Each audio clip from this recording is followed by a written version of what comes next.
السلام علیکم ورحمۃ اللہ وبرکاتہ۔ آج آپ لوگوں کے ساتھ نماز ہی کے بارے میں کچھ اور باتیں شیئر کروں گی کہ جیسے کہ نماز جو ہے ہمارے دین کا ستون ہے کہ اور یہ سب سے یہ والی عبادت ایک ایسی عبادت ہے کہ یہ اللہ کے ساتھ بندے کو جوڑتی ہے، اور اللہ تعالیٰ کی جو چاہتے ہیں نا کہ اللہ ہم سے محبت کرے تو وہ ان لوگوں کو نمازوں کی سے کوتاہی نہیں برتنی چاہیے، اور جو لوگ چاہتے ہیں کہ ہمارے گناہوں کا جو کفارہ ہے کہ ہمارے گناہ اللہ معاف کرتے، تو ان کو چاہیے کہ باجماعت نماز پڑھے اور جا کے مسجد میں پھر نماز پڑھے اور ادھر بیٹھے رہیں تھوڑا ذکر کرنے کے لیے، اللہ تعالیٰ کی رحمت حاصل کرنے کے لیے۔ تو یہ چیزیں جو ہے وہ اللہ تعالیٰ کی رحمت کا ذریعہ بنتی ہیں، کیونکہ ایک نماز ہی تو ہے جو کہ انسان کو کفر، شرک، منافقت یہ ساری چیزوں سے الگ کرتی ہے۔ اور سورۃ روم میں بھی ہے کہ آپ نماز کو قائم کرو کہ آپ کو ان والے اصحاب سے بچاتی ہے جو کہ مشرک لوگوں میں سے تھے۔ تو آپ لوگوں کو جب اللہ کی ایک وحدانیت جب مان لیا تو اس کی جو پھر اس کے بعد جو اس کو آپ نے اس کا حق ادا کرنا ہے نا، تو پہلا حق ہی عبادت کا جو ہے وہ نماز ہے۔ جب اللہ کو ایک مان کر پھر نماز ادا کرتے ہو، آپ وضو اچھی طرح سے کرتے ہو اور پاک صاف پانی کا اہتمام، اپنی طہارت، اپنی جسمانی طہارت، اپنی روحانی طہارت، سب چیزوں کا اختیار کرے گا نا، انسان اختیار کرے گا نا کہ میرے کپڑے صاف ہونے چاہیے اور میری جسمانی جو ہے وہ طہارت ہونی چاہیے۔ اس لیے کہا گیا نا کہ جو پیشاب کی جو چھینٹیں ہیں اور چغلی کرنے والا، اس کی سزائیں بتائی گئی ہیں۔ ان چیزوں سے بچنا چاہیے کیونکہ یہ آپ کے اعمال کو، یہ نجاست ہے، یہ چیزیں گندگی ہے۔ جب پروفٹ صلی اللہ علیہ وسلم قبروں کے پاس سے گزر رہے تھے نا، تو ان کو تو پتہ چل جاتا تھا نا، وحی کے ذریعے سے ان کو بتا دی جاتی تھی، تو پھر وہ صحابہ کو بتاتے تھے کہ اس قبر والے لوگوں پر اس لیے عذاب آ رہا ہے، ان کی آوازیں سنی تھیں قبروں میں سے آ رہی تھیں کیونکہ یہ پیشاب کی چھینٹوں کی پرواہ نہیں کرتا تھا اور یہ چغلیاں کرتا تھا۔ یعنی دو لوگ تھے الگ الگ قبروں میں، تو یہ نجاست والے کام ہے نا، تو جو بھی چیزیں نجاست والی ان سے بچنا ہے۔ اور نماز آپ کو برائیوں سے بچاتی ہے۔ جب آپ نماز کی عادت آپ کو پڑ جائے گی تو آپ کیسے آپ کے اندر گندگی رہے گی، آپ بچو گے اس گندگی سے، آپ اپنے آپ کا اہتمام کرو گے۔ اللہ تعالیٰ جو کچھ ہوا اس کی بھی اصلاح کرنی ہے، اور جو چیز تجھے پسند ہے وہ اس کے قریب کر دے۔ جب باتھ روم میں جاتے ہیں تو دعا پڑھ کر جاتے ہیں، کیونکہ باتھ روم جو ہے وہ مقام جنات اور شیاطین کی جگہ ہے، تو ہم دعا پڑھ کر جاتے ہیں، اللہم انی اعوذ بک من الخبث والخبائث، ٹھیک ہے، دعا آپ کو مل جائے گی آسانی سے، تو آپ اس کو یاد کر لیں۔ شیاطین سے بچاؤ کے لیے آپ دعا کرتے ہیں، اللہ تعالیٰ ہمیں بچانا، اپنی پناہ میں لے لینا، اور پھر جب باہر آپ آتے ہو تو آپ کہتے ہو غفرانک۔ وہ کیا ہے غفرانک؟ کہ اتنا ٹائم باتھ روم میں رہا، اللہ کا ذکر نہیں کر سکے، تو اللہ تعالیٰ یہ جو دوری ہے، اب میں تجھ سے معافی مانگتا ہوں۔ یعنی اس طرح والا اخلاق ہمیں سکھا دیا گیا ہے کہ جب بھی آپ کسی بھی چیز میں آپ دیکھو کہ غلط ہو گیا تو استغفار کرنی شروع کر دو۔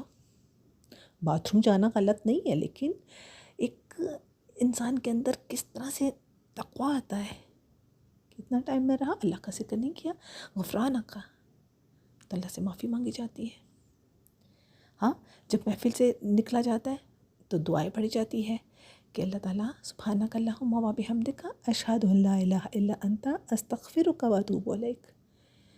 تو پاک ہے اللہ تعالیٰ، سب کچھ تیری تعریف، تیری حمد، سب کچھ جو بھی اچھا کیا قبول کر لینا، جو غلط ہوا معاف کر دینا، اور بچنا ہے۔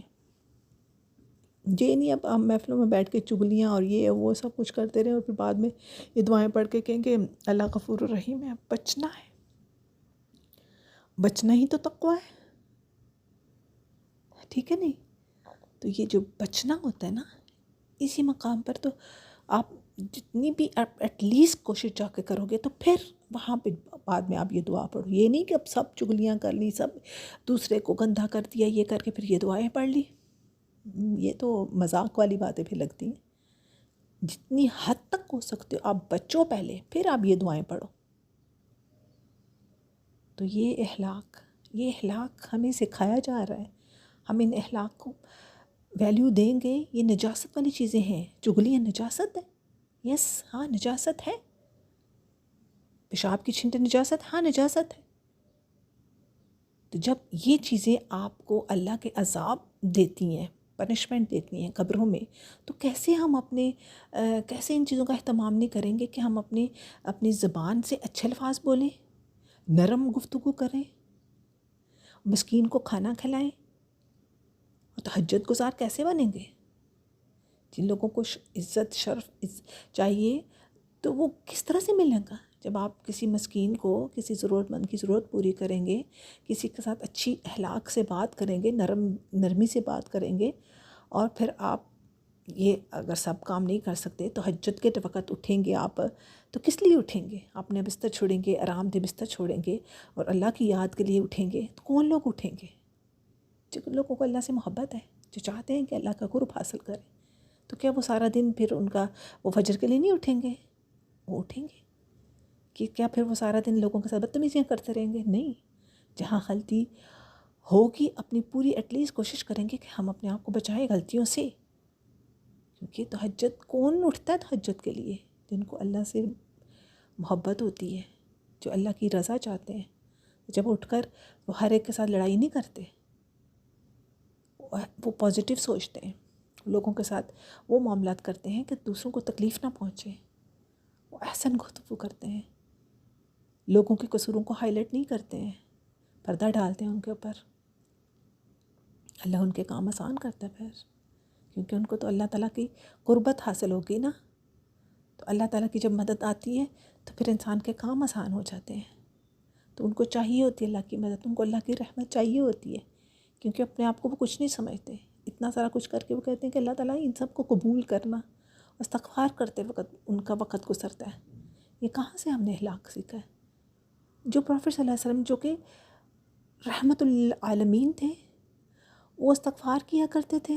رحمت اللہ نے ان کو ہمارے لیے بنا کر بھیجا، حکمت عطا کی ان کو. انہوں نے آیات کے ذریعے سے ہماری صفائی کی. لوگوں کی تزکیہ کس طرح سے ہوتا ہے؟ جب ہم اللہ کی باتیں لوگوں کو یاد کراتے ہیں تو انسان کو تزکیہ ہوتا ہے. تو یہ ساری چیزیں جو کرنے سے انسان کو اللہ کا قرب نصیب ہوتا ہے. تو اللہ کا قرب حاصل کرنے کے لیے ہم نے اپنے آپ کو ہر اس چیز سے جو کہ اللہ کو ناراض کرتی ہے ہمارے اپنے اندر سے نکالنی ہے. غیبت، حسد، یہ ساری چیزیں کیا ہیں؟ نجاست ہے. ان سے پاک کرنا ہے اپنے آپ کو، اور طہارت کا اہتمام کرنا ہے. ظاہری طہارت، باطنی طہارت، اپنے دل کی صفائی، اپنے کپڑوں کی صفائی، اپنے یعنی جو بھی آپ کسی کو تکلیف نہ دو. اس چیز پر لعنت کی گئی ہے کہ راستے میں پیشاب نہ کرو، راستے میں نجاستیں نہ کرو. کیوں؟ کیونکہ یہ دوسروں کو تکلیف سبب بنتے ہیں. اور باتھ روم استعمال کرو تو ایسا صاف کر کر آؤ، ایسا کہ دوسرا بندہ آئے تو اس کو دل نہ اس کا وہ خراب ہو، اس کو اوپر گندگی نہ لگے. جو ہے نا، لعنت کہا گیا ہے.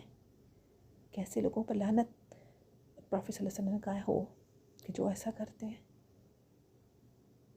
دوسروں کے لیے تکلیف کا باعث، راستے میں پیشاب کرنا، درخت کے نیچے آپ حاجت پوری کرنا.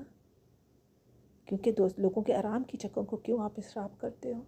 کسی سوراخ میں آپ پیشاب کرنے کو منع کیا کہ وہ کسی جانور کا گھر ہو سکتا ہے. تو جانوروں کو تکلیف سے بھی ہمارا اسلام منع کرتا ہے. تو کیا ہم انسانوں کو تکلیف دیں گے؟ ہم ایسے ہی جائیں گے کہ شپ کر کے باتھ روم پانی اور یہ پیشاب کے چھینٹے یہ وہ کچھ نہیں کیئر کریں گے؟ جب یہ کیئر ہمیں وہاں پر جا کے کس کا ڈر ہوتا ہے؟ ہمیں تو کوئی نہیں دیکھ رہا. کون دیکھ رہا ہوتا ہے؟ اللہ تعالیٰ دیکھ رہے ہوتے ہیں. تو یہ بہترین تقویٰ ہے. وہاں پر ہم جہاں اللہ دیکھ رہا ہوتا ہے اور کوئی نہیں دیکھ رہا تھا، وہی تو مقام ہے تقوی کا. تو جو لوگ اس چیز کو پا لیتے ہیں اللہ ان سے راضی ہو جاتا ہے. پھر اللہ ان کو توفیق دے دیتے ہیں کہ ان کی ذات سے کسی کو تکلیف نہ ملے. تو بیسیکلی پھر یہ تو اللہ کو کیوں نہ کہ وہ تو اللہ کو راضی کرنا چاہتے ہیں یہ لوگ.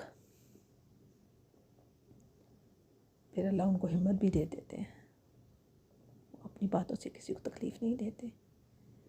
کیونکہ وہ تو اللہ سبحانہ و تعالیٰ نے تو ان کو ایک ایسی زندگی تو گزارنے کی توفیق دی ہے جس میں وہ اپنی ذات کو بھی صاف پاک رکھتے ہیں اور اپنی وجہ سے دوسروں کو بھی یعنی ایسا نہیں موقع دیتے کہ ان کو بھی کوئی تکلیف ہو. یہ ہمارا اسلام ہمیں سکھا رہا ہے. تو بیسیکلی آ رہی کہاں سے ہیں چیزیں؟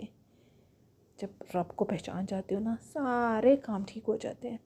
ہم کسی کو تکلیف نہیں دیتے. پھر ہمارے دھیان اپنی ذات کی کریکشن کی طرف لگ جاتا ہے کہ اگر میں نماز کا پابند بننا چاہتا ہوں تو مجھے اپنے اندر اچھے اوصاف پیدا کرنے ہیں. اگر یہی نماز ہی تو مجھے برائیوں سے بچائے گی تو مجھے اس نماز کو ترک نہیں کرنا، اس پہ سستی نہیں کرنی. اپنے لیے، اپنے بچوں کے لیے دعائیں کریں کہ اللہ تعالیٰ ہمیں نماز کا پابند بنا دے اور ہمارے دلوں کو اس راستے پر ثابت قدم کر دے. تو پھر دیکھیں آپ اپنی ذات کو دیکھیں اور اپنے بچوں کو دیکھیں، رحمت دیکھیں. جب آپ کہتے رہیں گے اللہ سے دعائیں کرتے رہیں گے، ان کو حلال رزق کھلائیں گے تو اللہ تعالیٰ آپ کو دنیا میں اپنے بچوں میں ایسی چیزیں دیکھو گے کہ آپ کا دل خوش ہو جائے گا، آپ کی آنکھیں ٹھنڈی ہوں گی. کیونکہ ہمارا بیسیکلی مقصد ہی یہ ہے کہ جب ہم دنیا سے جائیں ایٹ لیسٹ ہم جتنی کوشش کیے کہ اللہ تعالیٰ جب ہم دنیا سے جائیں ہمارے بچے دین پر ہوں، ہمارے بچے وہ کام کریں جو تجھے پسند ہے. باقی رہی بات دولت یہ وہ تو ہر ایک کا نصیب ہے. وہ تو اللہ تعالیٰ ڈس بلیورز جو نہیں مانتے اللہ کو اس کو بھی دے رہا ہے. جتنا پورشن ہے کسی کا، انہوں نے دنیا مانگی ہے ان کو دنیا میں سب کچھ ملے گا. ہم نے آخرت میں جانا ہے، ہمارا یقین ہے ہمارا اس بات پر. تو جو لوگ دنیا میں کم بھی ملتا ہے تو لیکن وہ یقین رکھیں اللہ پر کہ آخرت میں اللہ تعالیٰ ان کے اس دنیا میں صبر کی وجہ سے ان کو اللہ ضرور اس کا دیں گے، اس کا اجر دیں گے. تو اس لیے اپنی نمازوں کی حفاظت کیجیے، ذکر کا اہتمام کیجیے، استغفار کو اپنی زندگی کا مقصد بنا لیجیے اور جو چیز انسان کو برائی کی طرف لے جائے اس طرف سٹاپ ہو جاؤ. اپنے آپ کو الرٹ کرو کہ یہ چیز مجھے غلط راستے کی طرف لے جائے. اسی مومنٹ واچنگ موویز سٹاپ، کیونکہ یہ ایڈکشن ہے. باتوں کا بہت زیادہ چغلیوں کی طرف لے کے جا رہا ہے، سٹاپ، یہ ایڈکشن ہے. کپڑوں کا بہت زیادہ یعنی پسند ہوتی جا رہی ہے، بڑھتی جا رہی ہیں چیزیں، ایڈکشن، سٹاپ، کیونکہ آپ کو رانگ راستے پر لے کے جا رہی ہے. کسی بھی چیز میں، گھروں کی ڈیکوریشن ہے، کھانے کا زیادہ یعنی کہ آپ کا وہ رجحان ہو رہا ہے کھانا اور نماز کی کوئی نہیں. تو یہ سب چیزیں جو بھی ایکسٹرا آپ کی اس میں آ جا رہی ہے نا، جہاں پہ آپ اللہ کے ذکر سے یا اللہ کی عبادات سے آپ غافل ہو رہے ہو، وہیں پہ آپ چیک کر لو، اپنا جائزہ لے لو. آؤٹنگ بہت سارا یہ چیزیں آپ کی عبادت پر اثر کر رہی ہیں، سٹاپ ہو جاؤ.